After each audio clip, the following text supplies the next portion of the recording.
Om Aim Hrim Klim Chamundaya Viche.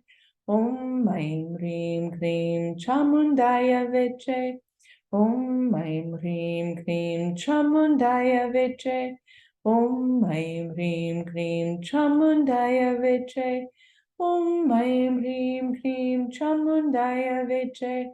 Om Aim Hrim Klim Chamundaya Viche.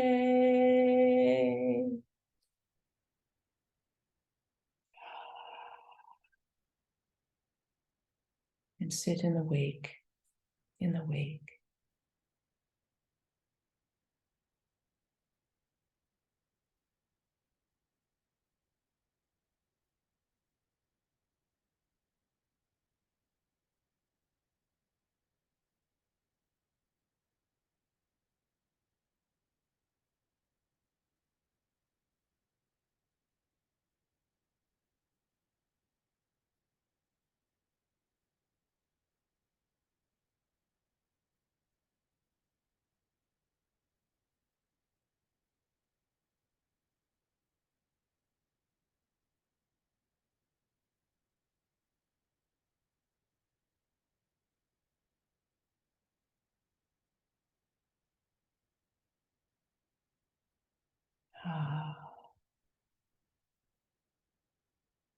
And when you are ready, I invite you to open your eyes. The last word, viche or viche, is warrior or protection or shield. So may you walk forward in this day knowing that the awakening wisdom within you seeks to show itself as a warrior energy as well. Blessings, my friends.